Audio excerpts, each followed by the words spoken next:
नमस्कार। Economics Awadh classes YouTube channel पे आपका स्वागत है। डेली एमसीक्यू क्लास के अंतर्गत आज की क्लास में हम लोग लगभग 25 बहुविकल्पी प्रश्नों को सॉल्व करेंगे। यह प्रश्न आगामी शिक्षक भर्ती परीक्षा जैसे TGT, PGT, NET, JRF, KVS, NVS, GIC, LT, RPSC first and second grade exam, RPSC assistant professor exam, MP SET exam तथा पीएचडी एंट्रेंस एग्जाम के लिए महत्वपूर्ण रहेंगे तथा यहाँ से एग्ज़ाम में प्रश्न मिलने की संभावना है। तो क्लास स्टार्ट करते हैं और देखते हैं आज की क्लास में क्या क्या प्रश्न है। 1 नंबर प्रश्न, निम्न तालिका में वस्तु की मांग की लोच है। तो वस्तु की मांग की लोच कीमत और मात्रा दी गई है। तो कीमत और मात्रा दी हुई होने पर मांग की लोच का सूत्र जो है वह D Q upon D P into P upon Q होगा। तो डी क्यू कितना हो जाएगा, मात्रा में परिवर्तन जो हो रहा है वह 10 अंक का हो रहा है तो 10/डी_पी, यह डी_पी हो जाएगा 0 का परिवर्तन हो रहा है। कीमत में पी प्रारंभिक कीमत जो हो जाएगी 20 और अपान जो है प्रारंभिक मात्रा हो जाएगी 35। तो यहाँ माइनस लगा है तो यहाँ भी माइनस हो जाएगा। तो ये 10 जो है माइनस में ही आएगा तो ये माइनस माइनस प्लस हो जाएगा। तो 200/35 हो जाएगा, 200/0 हो जाएगा क्योंकि 35 का जब 0 से गुणा करेंगे तो 0 हो जाएगा। तो 200/0 तो 0 अनंत इसका आंसर आ जाएगा। एक का सही आंसर हो जाएगा बी। अगला 2 नंबर क्वेश्चन है, निम्न चित्र में प्रदर्शित है। क्या चित्र प्रदर्शित है, इस चित्र में क्या प्रदर्शित हो रहा है। यह चित्र जो है बोर्ड प्रतियोगिता के अंतर्गत फर्म के लाभ की स्थिति को दिखा रहा है। लाभ नहीं, हानि की स्थिति को दिखा रहा है। हानि की स्थिति इसलिए दिखा रहा है क्योंकि फर्म की जो लागत है वह ओ से एस है, ओ एस है लागत, और फर्म की कीमत जो है ओ एच है।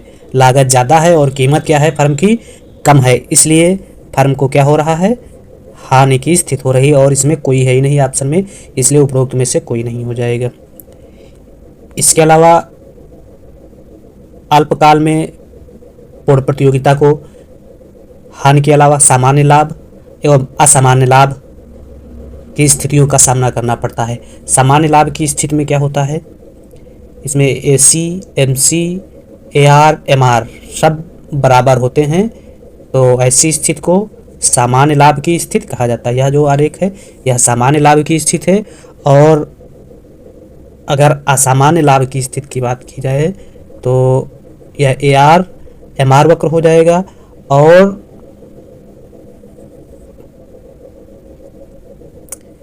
यह एसी एमसी और एसी, या कह सकते हैं ये वाला ये आरेख न्यूनतम बिंदु यह जो हो यह जो है असामान्य लाभ की स्थिति है। यह कीमत ज़्यादा है और वस्तु की लागत कह सकते हैं कम है, तो यह असामान्य लाभ की स्थिति। जब कीमत और लागत बराबर होती है तब सामान्य लाभ की स्थिति होती है। जब कीमत ज़्यादा होती है लागत कम होती है तो असामान्य लाभ की स्थिति होती है। और जब लागत ज़्यादा और कीमत कम होती है तो हानि की स्थिति का फर्म को सामना करना पड़ता है। परफेक्ट कंपटीशन बाजार की अगर विशेषताओं की बात की जाए तो परफेक्ट कंपटीशन में क्रेता एवं विक्रेताओं की संख्या अधिक होती है। क्रेता विक्रेता कीमत में किसी प्रकार की वृद्धि नहीं कर सकता है क्योंकि कीमत तो फर्म में जो है संख्या क्रेताओं विक्रेताओं की बहुत ज़्यादा होती है, इसलिए कीमत में किसी प्रकार की वृद्धि नहीं कर सकता है। इसके अलावा परफेक्ट कंपटीशन में कीमत बाजार से निर्धारित होती है। फर्म जो है कीमत ग्रहण करता, प्राइस टेकर होती है। परफेक्ट कंपटीशन में फर्म जो है प्राइस टेकर होती है फर्म। और परफेक्ट कंपटीशन में फर्म की जो मांग है पूर्णतः लोचदार होती है। मांग पूर्णतः लोचदार होने का मतलब हुआ एक्स अक्ष के समांतर। मांग वक्र जो है एक्स अक्ष के समांतर होती है। क्रेता एवं विक्रेता की संख्या अधिक होने के कारण जो है मांग वक्र पूर्णतः लोचदार होती है और सभी क्रेता विक्रेता कीमत ग्रहण करता होते हैं। पूर्ण स्थानापन्न सहजातीय या समरूप वस्तुओं का उत्पादन परफेक्ट कंपटीशन में होता है। मांग की आड़ी लोच अनंत होती है और मांग की लोच भी अनंत होती है परफेक्ट कंपटीशन में। MRS XY प्रतिस्थापन की सीमांत दर जो है वह 1 के बराबर होती है और परफेक्ट कंपटीशन में क्रेता विक्रेता को सभी आर्थिक सूचनाएं प्राप्त होती हैं, कोई बाह्य हस्तक्षेप नहीं होता है तथा परफेक्ट कंपटीशन में परिवहन लागत का अभाव होता है। साधन पूर्णतः गतिशील होते हैं। इसके अलावा फर्मों में प्रवेश एवं बहिर्गमन की स्वतंत्रता होती है। दीर्घकाल में स्वतंत्र प्रवेश होता है फर्मों का। इसी स्वतंत्र प्रवेश की वजह से फर्में जो है सामान्य लाभ तक पहुंच जाती हैं और अल्पकाल में प्रवेश जो है प्रतिबंधित होता है। तो यह परफेक्ट कंपटीशन की कुछ प्रमुख विशेषताएं थी। अगला क्वेश्चन है, माइक्रो इकोनॉमिक्स निम्न में से संबंधित नहीं है। आर्थिक विकास का सिद्धांत, आर्थिक कल्याण का सिद्धांत, आय का सिद्धांत, कीमत का सामान्य सिद्धांत। तो अगर माइक्रो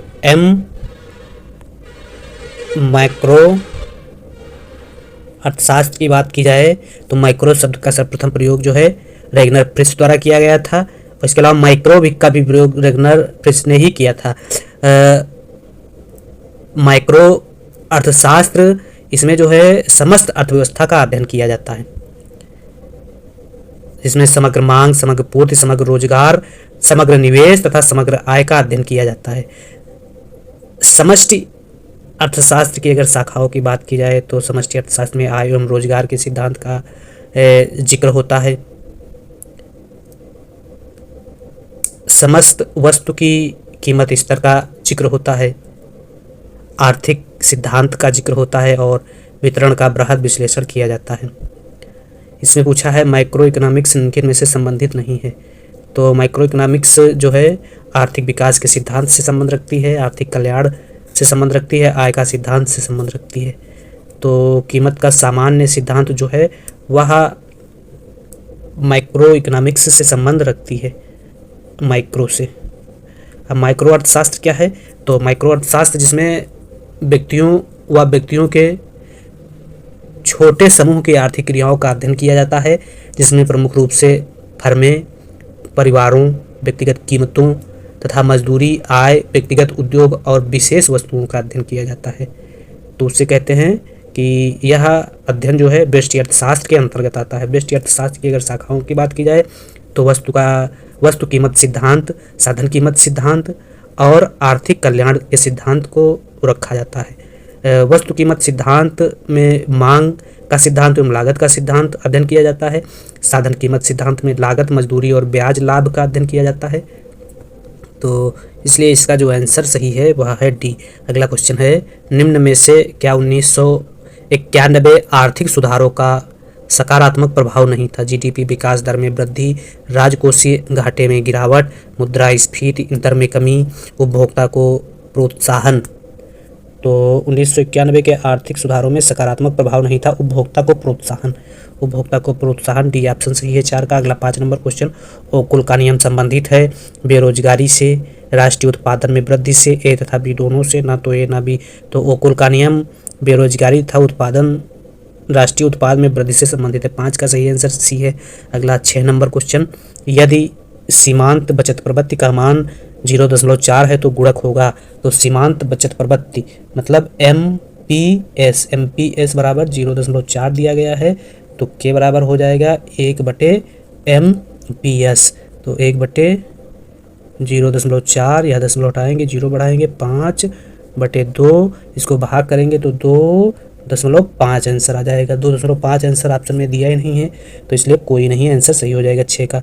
अगला 7 नंबर क्वेश्चन, त्वरक दर्शाता है, किसके बीच संबंध दर्शाता है त्वरक?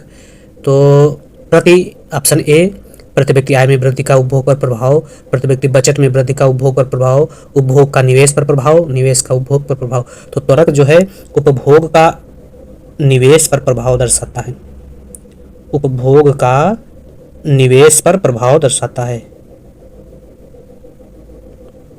उपभोग का निवेश पर प्रभाव। डेल्टा त्वरक बराबर होता है डेल्टा I/डेल्टा C। तो सी ऑप्शन इसका सही है। अगर त्वरक सिद्धांत के प्रतिपादन की बात की जाए तो त्वरक सिद्धांत का पहली बार प्रतिपादन जो है 1917 में जेएम क्लार्क द्वारा किया गया था। इसके बाद हिग्स, सैमुअल्सन और गुडविल ने व्यापार चक्रों के संबंध में त्वरक सिद्धांत को विकसित किया। त्वरक का नियम जो है इस तथ्य पर काम करता है कि पूंजी वस्तु की मांग उन उपभोग वस्तुओं की मांग से व्युत्पन्न होती है जिसके उत्पादन में वे सहायक होते हैं। त्वरक जो है डेल्टा आई अपान डेल्टा सी द्वारा प्रदर्शित किया जाता है, जिसमें डेल्टा आई जो है निवेश में शुद्ध परिवर्तन की दर को बताता है और डेल्टा सी उपभोग व्यय में शुद्ध परिवर्तन की दर को बताता है। तो इस प्रकार से 7 का सही आंसर सी है। अगला 8 नंबर क्वेश्चन, यदि स्वायत्त निवेश में 100 करोड़ रुपए की वृद्धि होती है और उपभोग की सीमांत प्रवृत्ति 0.8 है तो संतुलित आय के स्तर में कितनी वृद्धि होगी? तो संतुलित आय के स्तर में वृद्धि ज्ञात करने के लिए गुणक बराबर हो जाएगा, पहले गुणक ज्ञात करेंगे फिर डेल्टा वाई में जो है संतुलित आय में वृद्धि ज्ञात की जाएगी। तो गुणक बराबर 1/1 माइनस MPC दिया गया है। MPC कितना है? 0.8 है। तो गुणक निकलेगा 1/1 माइनस 0.8 हो जाएगा तो 0.2 हो जाएगा। तो गुणक हो जाएगा, दशमलव हटेगा 0 बढ़ जाएगा 5, गुणक का मान हो जाएगा 5। अब डेल्टा वाई बराबर के इंटू डेल्टा आई, तो इसमें हो जाएगा डेल्टा वाई के कितना है, के का मान जो है गुणक का मान 5 आया है, डेल्टा आई कितना है, डेल्टा आई दिया गया है 100, क्वेश्चन में दिया गया है 100 करोड़। तो यह गुणे हो जाएगा 100 करोड़, तो जब गुणा कर देंगे तो हो जाएगा 500 करोड़ रुपया की वृद्धि होगी। यदि स्वायत्त विनियोग में 100 करोड़ रुपए की वृद्धि होती है और उपभोग की सीमांत प्रवृत्ति जो है 0.8 है तो संतुलित आय के स्तर में 500 करोड़ रुपए की वृद्धि होगी। इस प्रकार से 8 का सही आंसर सी है। अगला 9 नंबर क्वेश्चन, यदि उपभोग की सीमांत बचत प्रवृत्ति 0 हो तब सरल या सकल निवेश गुणक का मान होगा। जब उपभोग की सीमांत बचत प्रवृत्ति 0 होती है तो सकल निवेश का मान जो है वह होगा 1 के बराबर। सी सही है 9 का। अगला 10 नंबर क्वेश्चन, वास्तविक शेष प्रभाव दिया। सी मायर्स ने, ए सी पिगू ने, ए मार्शल ने, टॉबिन्स ने। तो ए सी पिगू द्वारा वास्तविक शेष प्रभाव दिया गया है। केन्स के रोजगार सिद्धांत का प्रारंभिक बिंदु है प्रभावपूर्ण मांग, उपभोग की प्रवृत्ति, बचत की प्रवृत्ति, पूंजीवाद सिद्धांत। तो केन्स के रोजगार सिद्धांत का जो प्रारंभिक बिंदु है वह प्रभावपूर्ण मांग है। 11 का सही आंसर ए है। अगला 12 नंबर क्वेश्चन, आर्थिक सिद्धांत में मांग की लोच की एक संकल्पना का प्रयोग सर्वप्रथम किसने किया? तो आर्थिक सिद्धांत में मांग की लोच की संकल्पना का सर्वप्रथम प्रयोग मार्शल द्वारा किया गया था। 12 सही आंसर सी है। अगला 13 नंबर क्वेश्चन, निम्न कोट की वस्तु की स्थिति में जब आय बढ़ती है तो उसका उपभोग घटता है, उसका उपभोग स्थिर रहता है, उसका उपभोग बढ़ता है। निम्न में से कोई नहीं। तो निम्न कोट की वस्तु की स्थिति में जब आय बढ़ती है तो निम्न कोट की वस्तु का उपभोग जो है वह घटता है। आय बढ़ने पर निम्न या गिफिन वस्तु का उपभोग जो है उपभोक्ता द्वारा घटा दिया जाता है। तो घटता है किस ऑप्शन में है? उपभोग घटता है ए ऑप्शन में है, ए सही है। 13 का अगला 14 नंबर क्वेश्चन क्या है? 14 नंबर क्वेश्चन, यदि मांग फलन डी बराबर 500 माइनस 2p हो तो p प्रति इकाई कीमत जो है तो कीमत हो जाएगी इसमें कोई नहीं। अगला क्वेश्चन है, एक अनधिमान वक्र का ढाल होता है तो अनधिमान वक्र का ढाल जो है वह ऋणात्मक होता है, बाएं से दाएं नीचे गिरता हुआ ऋणात्मक ढाल का उन्नतोदर होता है, उन्नतोदर होता है। तो 15 का सही आंसर सी है। अगला 16 नंबर क्वेश्चन, मांग की आड़ी लोच होती है सदैव ऋणात्मक, सदैव धनात्मक, संयुक्त स्थानापन्न वाली वस्तुओं में ऋणात्मक, स्थानापन्न वस्तुओं के प्रति ऋणात्मक। तो मांग की आड़ी लोच जो है संयुक्त स्थानापन्न वाली वस्तुओं में ऋणात्मक होती है। मांग की आड़ी लोच संयुक्त स्थानापन्न वाली वस्तु में ऋणात्मक होती है। पूरा उत्पादन फलन का संबंध उत्पादन की किस अवधि से है? तो पूरा उत्पादन फलन का संबंध जो है उत्पादन की अति दीर्घ अवधि से है, ए ऑप्शन सही है 17 का। अगला 18 नंबर क्वेश्चन है, निम्न में कौन सा संबंध सही है? तो ई बराबर हो जाएगा ईडी मांग की लोच बराबर ए आर बटे A R minus M R. तो सही आंसर बी में दिया गया है, बी सही है। AR बटे AR माइनस MR बी में दिया गया है, तो 18 का सही आंसर बी है। अगला 19 नंबर क्वेश्चन है, मांग किलोज ई, उत्पादन की कीमत A तथा सीमांत I M के मध्य संबंध सही है। तो इसमें जो M के मध्य संबंध होगा, M बराबर A E माइनस 1/E हो जाएगा, यह सही हो जाएगा।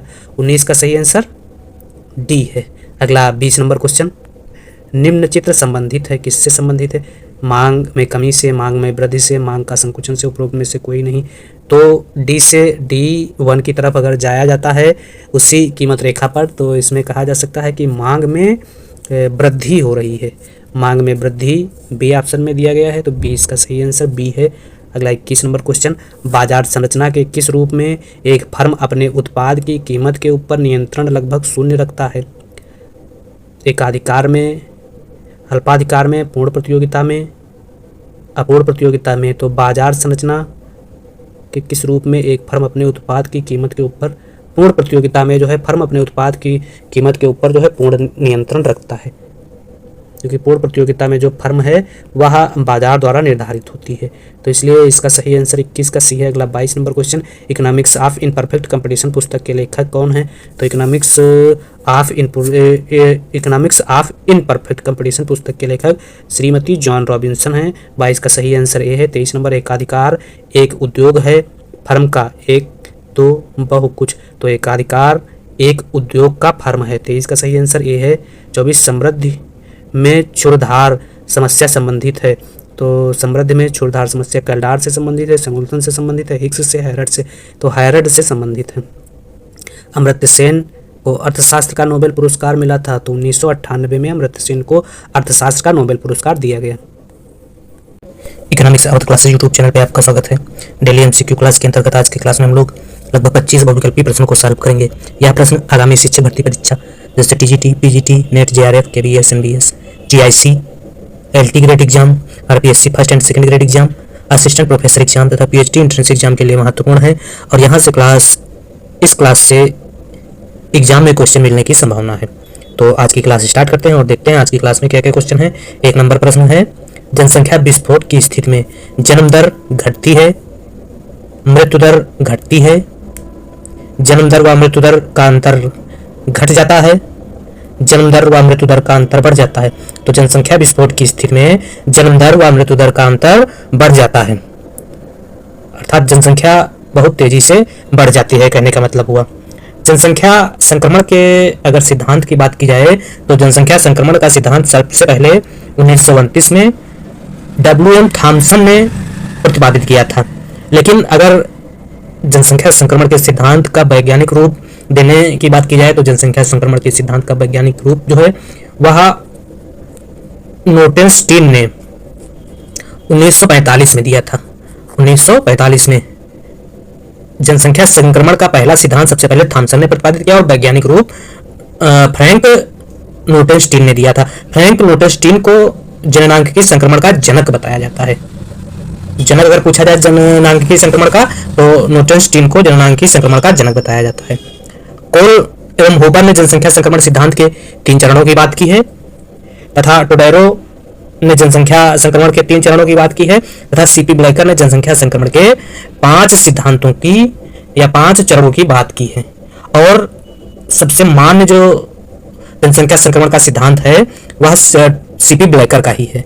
तो सीपी ब्लेकर का पूछा जाता है कि इन्होंने जनसंख्या संक्रमण के कितने चरण बताए, तो 5 चरण बताए, और 5 चरणों में जो सेकेंड अवस्था है या सेकेंड चरण जो है, इस चरण को जनसंख्या विस्फोट का चरण कहा जाता है, और अनुकूलतम जनसंख्या का चरण जो है तृतीय अवस्था को कहा जाता है। तथा भारत जो है 1951 से 1980-81 के समय में जो है जनसंख्या विस्फोट की स्थिति में था, कहा जा सकता है।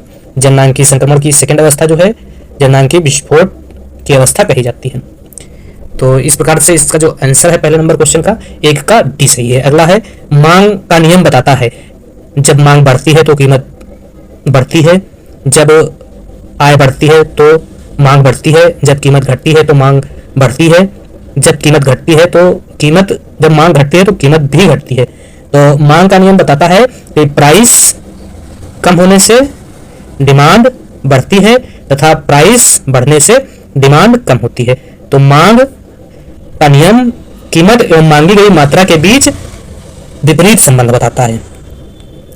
तो इसमें सही आंसर होगा कीमत घटती है तो मांग बढ़ती है, सी ऑप्शन सही है। मांग का नियम मार्शल द्वारा प्रतिपादित किया गया था और इन्होंने मांग एवं कीमत एवं मांगी गई मात्रा के बीच विपरीत संबंध की बात की।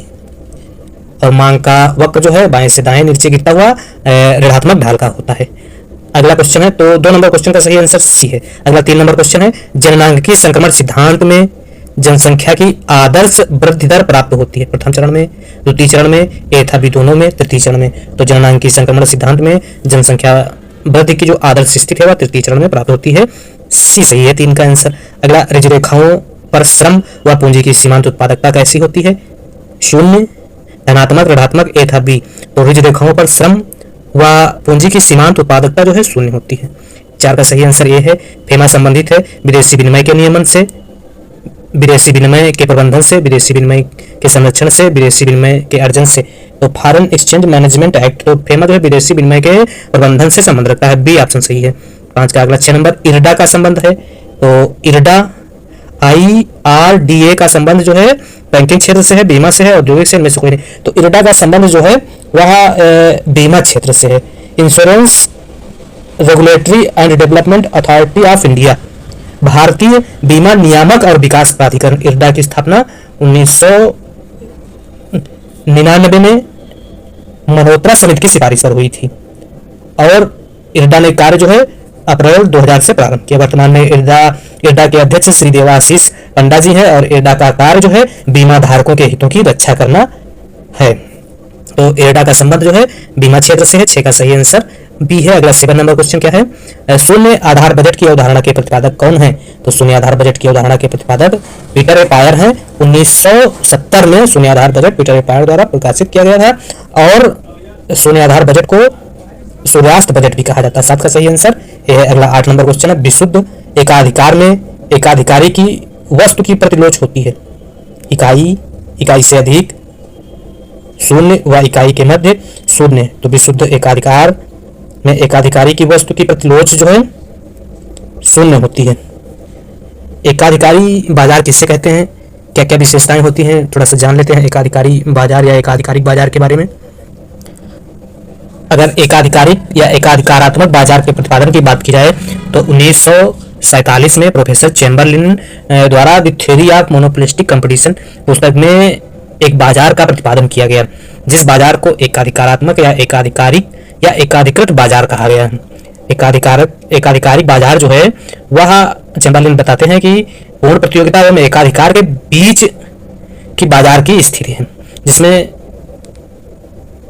क्रेता की संख्या अधिक होती है तथा विक्रेता और फर्मों की संख्या भी अधिक होती है। वस्तुएं जो हैं विभेदित होते हुए समान रूप से विभेदित होती हैं। एग्जाम्पल के रूप में चैम्बरलिन ने सिगरेट का एक एग्जाम्पल लिया और विभेदित वस्तुओं के अगर एग्जाम्पल की बात की जाए तो पंखा को लिया जा सकता है। जैसे पंखा का कार्य जो होता है हवा देना होता है और पंखा जो है रंग, रूप, आकार में अंतर होता है, लेकिन सब पंखे का कार्य जो है एक ही होता है, तो इसलिए इसे कहते हैं विभेदित वस्तु कहा जाता है। एकाधिकारात्मक बाजार की विशेषता जो है वस्तु की विविधता है। इसके अलावा फर्मों की संख्या अधिक होती है, वस्तु की गुणवत्ता भिन्न भिन्न होती है, जिसके कारण फर्में बाजार में स्वतंत्र व्यवहार करती हैं। फर्में अपनी उत्पादन एवं कीमत का निर्धारण स्वतः कर लेती हैं तथा फर्म की लागत ढांचा यू आकार की होती है। एवीसी एसी यू आकार का होता है तथा फर्में जो है अपने लाभ को अधिकतम करने के लिए विक्रय लागत वहन करती हैं, अर्थात फर्में जो है विज्ञापन पर पैसा खर्च करती हैं। इसमें एकाधिकारात्मक प्रतियोगिता में। इसके अलावा अल्पाधिकार बाजार में भी फर्में विज्ञापन पर पैसा खर्चा करती हैं। एकाधिकारिक प्रतियोगिता में वस्तु समान होते हुए भी विभेदित होती है। तो यह कुछ विशेषताएं थी एकाधिकारिक बाजार की। अगला जो क्वेश्चन है, अगला क्वेश्चन है 9 नंबर क्वेश्चन क्या है, आभास लगान है। तो आभास लगान का प्रतिपादन मार्शल द्वारा किया गया था और मार्शल के अनुसार आभास लगान वह लगान है जो अल्पकाल एवं अस्थायी आधिक्य की होती है। तो अल्पकालीन अस्थायी आधिक्य की लगान को आभास लगान कहते हैं। तो अल्पकालीन स्थायी, दीर्घकालीन स्थायी, दीर्घकालीन अस्थायी, अल्पकालीन अस्थायी डी ऑप्शन में दिया गया है, तो 9 का सही आंसर डी है। अगला 10 नंबर क्वेश्चन है, उपभोग प्रवृत्ति में वृद्धि से संबंधित आय नहीं है। मजदूरी नीति में सुधार, प्रतिगामी कर, भूमि का समाजीकरण, वृद्धावस्था पेंशन। तो उपभोग प्रवृत्ति में वृद्धि से संबंधित उपाय जो है भूमि का समाजीकरण नहीं है। 10 का सही आंसर सी है। अगला 11 नंबर क्वेश्चन है, पूरक वस्तु के लिए मांग की तिर्यक लोच होती है। तो पूरक वस्तु के लिए मांग की तिर्यक लोच या आड़ी लोच जो है वह ऋणात्मक होती है। तो ऋणात्मक किस ऑप्शन में दिया गया है? सी ऑप्शन में, तो सी सही हो जाएगा। इसके अलावा स्वतंत्र वस्तु के लिए मांग की आड़ी लोच 0 होती है। स्थानापन्न वस्तु के लिए मांग की आड़ी लोच धनात्मक होती है। और स्थानापन्न वस्तु के लिए मांग की आड़ी लोच अनंत होती है। और पूरक के लिए यह ऋणात्मक होती है। तो इसमें पूछा गया पूरक वस्तु के लिए मांग की आड़ी लोच क्या होती है? तो ऋणात्मक हो जाएगी, सी ऑप्शन सही है।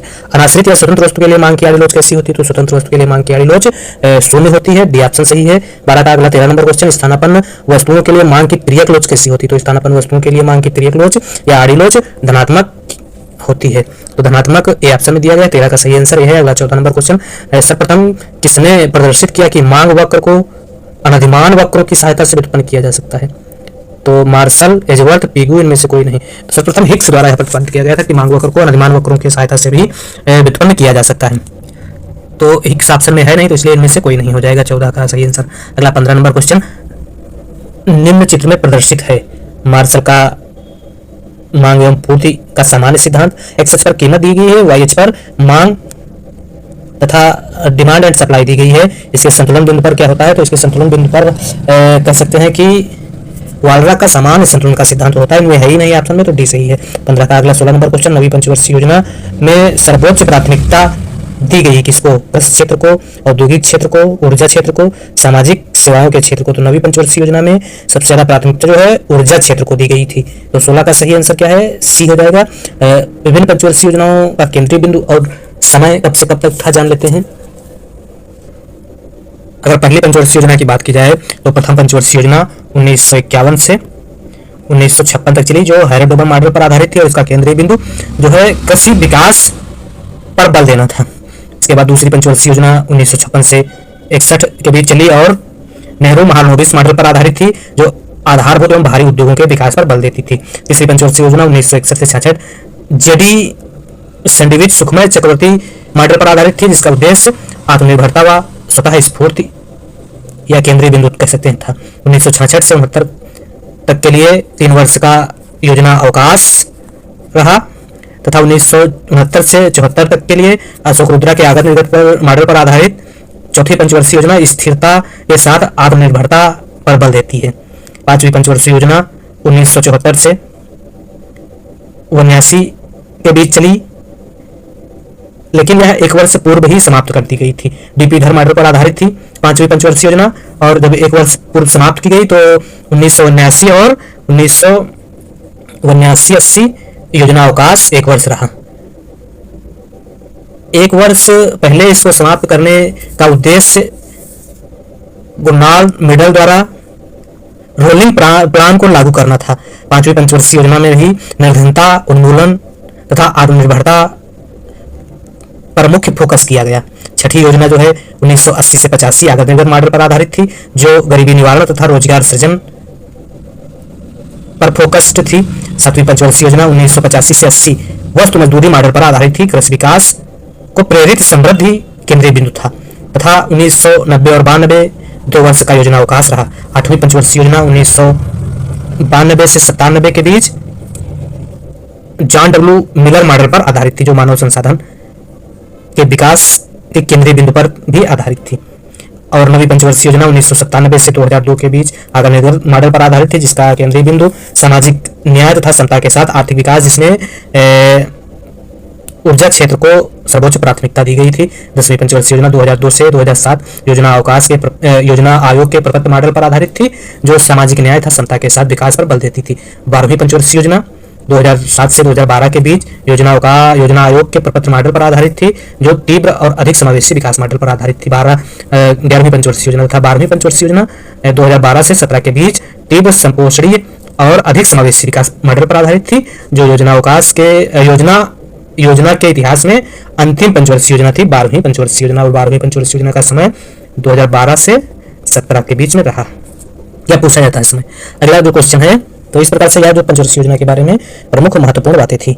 अगला क्वेश्चन है, भारत में वित्त आयोग का गठन कौन करता है? तो भारत में वित्त आयोग का गठन प्रत्येक 5 वर्ष के अंतराल पर राष्ट्रपति द्वारा किया जाता है। 17 का सही आंसर यह है। 18 नंबर क्वेश्चन, समृद्धि मॉडलों में मुद्रा का प्रयोग सर्वप्रथम किया गया था। तो समृद्धि मॉडलों में मुद्रा का प्रयोग सर्वप्रथम जे टॉबिन द्वारा किया गया था। ए सही। 18 का 19, सामान्य लागत एक अंग है स्पष्ट लागत का, अवसर लागत का, सन्निहित लागत का, वास्तविक लागत का। तो सामान्य लागत जो है स्पष्ट लागत का एक अंग है। स्पष्ट लागत तो स्पष्ट नहीं, सन्निहित लागत का एक अंग है।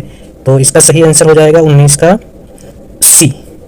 20 नंबर क्वेश्चन, न्यूनतम लागत संयोग वाली फर्म को कहा जाता है? सीमांत फर्म, अनुकूलतम फर्म, साम्य फर्म, प्रतिनिधि फर्म। तो न्यूनतम लागत संयोग वाली फर्म को अनुकूलतम फर्म कहा जाता है। 20 का सही आंसर बी है। 21 नंबर क्वेश्चन, कौन सा वर्ष नाबार्ड का स्थापना वर्ष है? तो 12 जुलाई 1982 को नाबार्ड की स्थापना डॉक्टर शिवरमन समिति के अनुशंसा पर की गई थी। तो 1982 सी ऑप्शन में दिया गया है। 21 का सही आंसर सी है। अगला 20 नंबर क्वेश्चन, किसने कृषि जोत पर कर लगाने की वकालत की थी? प्रोफेसर राजकृष्णा। तो राजकृष्णा का संबंध जो है हिंदू समृद्धि दल से है। Professor A K.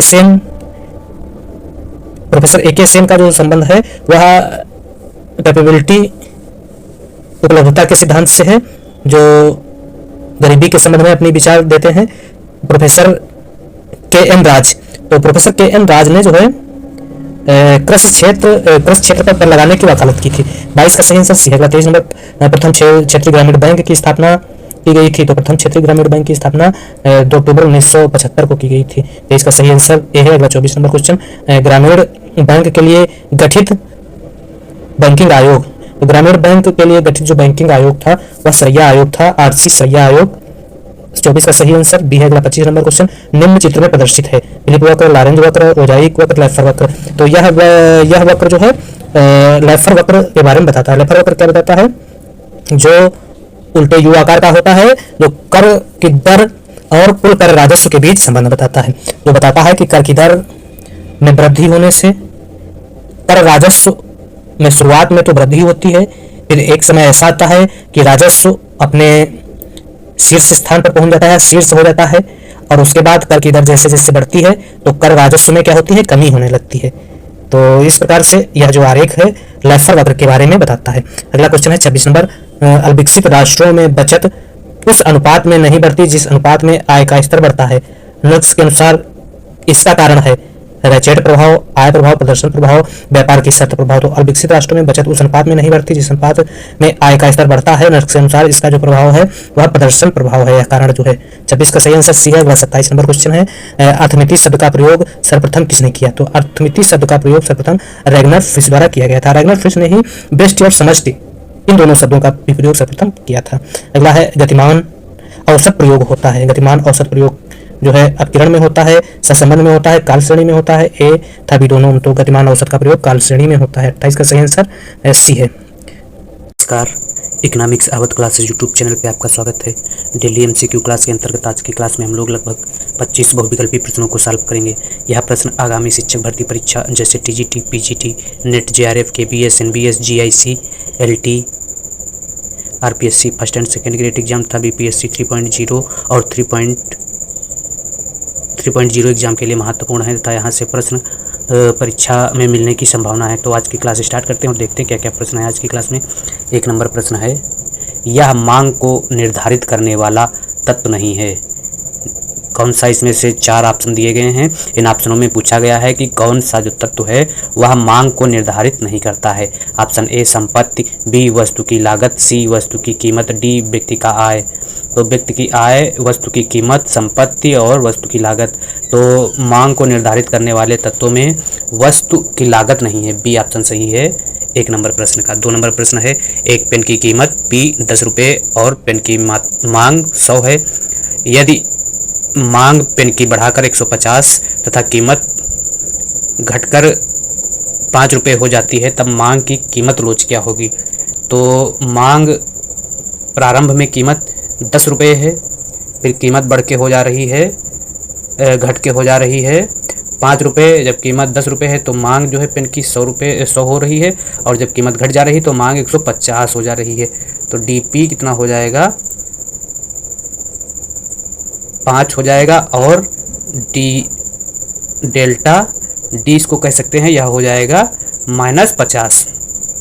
अब D Q upon D P into P upon Q रख के इसको सॉल्व करेंगे तो सॉल्व करने पर जो आंसर आएगा वह 1 आएगा, और 1 इसमें है ही नहीं। डी क्यू कितना हो जाएगा, D Q D delta D की जगह 50 माइनस 50 बटे पी, डेल्टा पी 5 हो जाएगा, गुड़े पी कितना हो जाएगा 10 और बटे हो जाएगा 100। तो इसको सॉल्व कर देंगे तो 1 आंसर आ जाएगा। 1 है ही नहीं ऑप्शन में, इसलिए इसका सही आंसर इसमें से कोई नहीं हो जाएगा। मांग की आड़ी कीमत लोच होती है, तो मांग की आड़ी कीमत लोच जो है D Q 1 upon D delta P2 into P2 upon Q1 के बराबर होती है। तो सी ऑप्शन सही है 3 का। अगला 4 नंबर प्रश्न, यदि मांग वक्र दाहिनी ओर विवर्तित होता है तो यह दर्शाता है मांग में वृद्धि को, मांग में कमी को, मांग पूर्ति में वृद्धि को, पूर्ति में कमी को। यदि मांग वक्र जो है दाहिनी ओर विवर्तित होता है तो यह मांग में वृद्धि को दर्शाता है, मांग में वृद्धि है ऑप्शन में दिया गया है, ये सही है। अगला 5 नंबर प्रश्न क्या कह रहा है, एक मांग वक्र के विभिन्न बिंदुओं पर मांग की लोच समान होती है, अलग होती है, अनंत होती है, शून्य होती है। तो एक मांग वक्र के विभिन्न बिंदुओं पर मांग की लोच जो है अनंत होती है। 5 का सही आंसर बी है। अगला 6 नंबर प्रश्न क्या कह रहा है, यदि कीमत 40 इकाई तथा सीमांत आय 20 इकाई है तो मांग की कीमत लोच क्या होगी। तो मांग की कीमत लोच निकालने के लिए ए आर बटे A R minus M R हो जाएगा। ए आर कितना दिया गया है, ए आर का मतलब हुआ कीमत, तो 40 बटे 40 माइनस 20, तो ये 20 बचेगा, 20 बटे 40 2 आंसर आ जाएगा। तो 2 का मतलब हुआ इकाई से अधिक होगी मांग की लोच, इकाई से अधिक। 6 में ए आंसर सही है। अगला स्वतंत्र वस्तु के लिए मांग की लोच क्या होती है, तो स्वतंत्र वस्तु के लिए मांग की लोच जो है वह 0 होती है, बी ऑप्शन सही है, या शून्य होती है। इसके अलावा पूरक वस्तुओं के लिए मांग की लोच जो है वह ऋणात्मक होती है, स्थानापन्न वस्तु के लिए धनात्मक होती है और पूर्ण स्थानापन्न वस्तु के लिए अनंत होती है मांग की लोच। तो इस प्रकार से 7 नंबर प्रश्न में स्वतंत्र वस्तु के लिए मांग की लोच पूछी गई है, तो स्वतंत्र वस्तु के लिए मांग की लोच शून्य होती है, बी ऑप्शन सही है 7 नंबर प्रश्न का। अगला 8 नंबर प्रश्न, मांग की लोच दर्शाता है ऑप्शन ए आय में परिवर्तन को, बी कीमत में परिवर्तन को, सी मात्रा में होने वाले परिवर्तन को, डी मात्रा में होने वाले परिवर्तन की दर को। तो मांग की लोच दर्शाता है मात्रा में होने वाले परिवर्तन की दर को। 8 का सही आंसर डी है। अगला 9 नंबर प्रश्न क्या कहलाता है, गणना करते समय निम्न में से कौन स्थिर रहता है, वास्तविक आय, मूल्य अनुपात, मौद्रिक आय या सभी। गणना करते समय निम्न में कौन स्थिर रहता है, तो मौद्रिक आय जो है स्थिर रहती है। 9 का सही आंसर सी है। अगला 10 नंबर क्वेश्चन, किस अर्थव्यवस्था में उपभोक्ता को सम्राट कहा जाता है, पूंजीवादी, गांधीवादी, समाजवादी, मिश्रित। तो पूंजीवादी अर्थव्यवस्था में उपभोक्ता को सम्राट कहा जाता है। 10 का सही आंसर ए है। अगला 11 नंबर प्रश्न है, उपभोक्ता उस बिंदु पर संतुलन में होता है जहां कुल उपयोगिता बराबर कीमत होती है, सीमांत उपयोगिता ज़्यादा होती है कीमत से, सीमांत उपयोगिता कम होती है कीमत से, सीमांत उपयोगिता कीमत के बराबर होती है। तो उपभोक्ता उस बिंदु पर संतुलन में होता है जहां पर सीमांत उपयोगिता कीमत के बराबर होती है। 11 का सही आंसर डी है। अगला 12 नंबर क्वेश्चन, निम्न चित्र में प्रदर्शित है। तो यह चित्र क्या प्रदर्शित कर रहा है, उसी कीमत पर जब मांग बढ़ती है तो उसे मांग में वृद्धि कहते हैं। प्रारंभ में मांग जो है OX थी, कीमत स्थिर थी, फिर मांग क्या हो गई OX1 हो गई, तो क्या हुआ मांग में वृद्धि हो गई। कीमत स्थिर रहने पर मांग जब दाएं तरफ खिसकती है तो कह सकते हैं मांग में वृद्धि हुई है। अगला 13 नंबर प्रश्न क्या है, उत्पादन फलन का विचार संबंधित है आवंटन दक्षता से, आर्थिक दक्षता से, तकनीकी दक्षता से यह सभी। तो उत्पादन फलन का विचार जो है तकनीकी दक्षता से संबंधित है, तकनीक सी ऑप्शन में दिया गया है। 13 का सही आंसर सी है। अगला 14 नंबर प्रश्न, एजवर्थ उत्पादन बॉक्स में एकमात्र संभव साम्यावस्था स्थितियां वहां होती हैं जहां समोत्पाद वक्र एक दूसरे को काटते हैं, समोत्पाद वक्र एक दूसरे को स्पर्श रेखा होते हैं, समोत्पाद कटक रेखाएं एक दूसरे को काटते हैं, समोत्पाद एक दूसरे के समांतर होती हैं। तो एजवर्थ बॉक्स वक्र में एकमात्र संभव साम्यावस्था स्थित वहां होती है जहां समोत्पाद वक्र एक दूसरे को स्पर्श करते हैं। स्पर्श का मतलब बी ऑप्शन सही है 14 नंबर प्रश्न का। अगला 15 नंबर प्रश्न, शुद्ध एकाधिकारी निर्धारण कर सकता है कीमत, उत्पादन मात्रा, या तो कीमत या उत्पादन मात्रा, कोई नहीं। तो शुद्ध एकाधिकारी जो है या तो कीमत या उत्पादन मात्रा दोनों निर्धारित कर सकता है। 15 का सही आंसर सी है। अगला 16 नंबर प्रश्न क्या कह रहा है, अति अल्पकालीन बाजार वह बाजार होता है जिसमें बाजार पूर्ति वक्र पूर्णतः बेलोचदार होता है, पूर्णतः बेलोचदार ए ऑप्शन में है। 16 का सही आंसर ए है। अगला 17 नंबर प्रश्न, बाजार कि वह कौन सी दशा है जिसमें फर्म ही उद्योग है? अल्पाधिकार, पूर्ण प्रतियोगिता, एकाधिकारी प्रतियोगिता, एकाधिकार। तो बाजार की वह कौन सी दशा है जिसमें फर्म ही उद्योग है? तो एकाधिकार में फर्म ही उद्योग होती है। 17 का सही आंसर बी है। 18 नंबर प्रश्न, विभेदात्मक एकाधिकार की स्थिति में यदि MR1 ज़्यादा है MR2 से तो एकाधिकारी प्रथम बाजार में बिक्री नहीं करेगा, दूसरे बाजार में कम बिक्री करेगा। दूसरे बाजार का उत्पादन कम करके पहले बाजार में अधिक बिक्री करेगा। तो दूसरे बाजार जब क्या होगा, MR1 ज़्यादा होती है MR2 से तो दूसरे बाजार का उत्पादन कम करके पहले बाजार में अधिक बिक्री करेगा। 18 का सही आंसर सी है। अगला 19 नंबर प्रश्न क्या कह रहा है? विक्रय लागतों की संकल्पना दी थी जॉन रॉबिन्सन ने, चैम्बरलिन ने, स्टिगलर ने, एडम स्मिथ ने। तो विक्रय लागतों की संकल्पना चैम्बरलिन द्वारा दी गई थी। 19 का सही आंसर बी है। अगला 20 नंबर क्वेश्चन, VMP सीमांत उत्पाद का मूल्य है। तो सीमांत उत्पाद जो है MPP इंटू AR होता है। सीमांत उत्पाद का मूल्य MPP इंटू AR होता है। तो ए ऑप्शन सही है। अगला 21 नंबर प्रश्न, यूलर के प्रमेय का संबंध है मुद्रास्फीति से, जनसंख्या से, वितरण से, कर प्रणाली से। तो यूलर के प्रमेय का संबंध वितरण से है, वितरण सी ऑप्शन में दिया गया। तो 21 का सही आंसर सी है। अगला 22 नंबर प्रश्न, उपभोक्ता आय में हुई वृद्धि का 20% बचत करता है, गुणक का मान होगा। तो 20% का बचत करता है तो गुणक का मान 5 हो जाएगा। अगला 6 नंबर प्रश्न है के 22 का सही आंसर 5 है, डी। के गुणक का मूल्य क्या है या होगा जब C 5 + 0.75y है। तो यह हो जाएगा MPC कितना दिया गया है, MPC 0.75 दिया गया है। तो के बराबर होता है 1/1 माइनस MPC। तो 1/1 माइनस 0.75 तो 1/0.25 या 100 हो जाएगा। 100/25, 25 चक्कू 100, 25 चक्कू 100। तो यह 4 सही आंसर आ जाएगा। 22 का सही आंसर बी है। अगला 22 नहीं 23 नंबर प्रश्न का सही आंसर जो है वह हो जाएगा ए। अगला 24 नंबर प्रश्न, वैगनर का नियम किससे संबंधित है? सार्वजनिक आय, सार्वजनिक व्यय, ए तथा बी दोनों से, ना तो ए ना तो बी। तो वैगनर का नियम जो है सार्वजनिक आय से संबंध रखता है, सार्वजनिक व्यय से संबंध रखता है, सार्वजनिक व्यय। वैगनर का नियम सार्वजनिक व्यय से संबंध रखता है, जो राज्य की बढ़ती हुई क्रियाओं के संबंध में अपना विचार देते हैं। तो 24 का सही आंसर बी है। अगला 25 नंबर प्रश्न, निम्न में कौन सा राजकोषीय नीति का उपकरण नहीं है? सार्वजनिक आय, सार्वजनिक व्यय, सार्वजनिक ऋण, नकदी रिजर्व अनुपात। निम्न में कौन सा राजकोषीय नीति का उपकरण नहीं है? तो नकदी रिजर्व अनुपात जो है राजकोषीय नीति का उपकरण नहीं है, यह मौद्रिक नीति का उपकरण है। इसके अलावा सार्वजनिक आय, सार्वजनिक व्यय, सार्वजनिक ऋण जो है नकदी सार्वजनिक आय, सार्वजनिक व्यय और सार्वजनिक ऋण जो है राजकोषीय नीति के उपकरण के अंतर्गत आते हैं, जबकि नकदी रिजर्व अनुपात जो है मौद्रिक नीति के तहत प्रयोग किया जाने वाला अस्त्र है। तो इस प्रकार से आज की क्लास में हम लोगों ने 25 बहुविकल्पीय प्रश्नों को सॉल्व किया है। प्रश्न आगामी शिक्षक भर्ती परीक्षा के लिए महत्वपूर्ण है तथा यहाँ से एग्जाम में प्रश्न मिलने की संभावना है।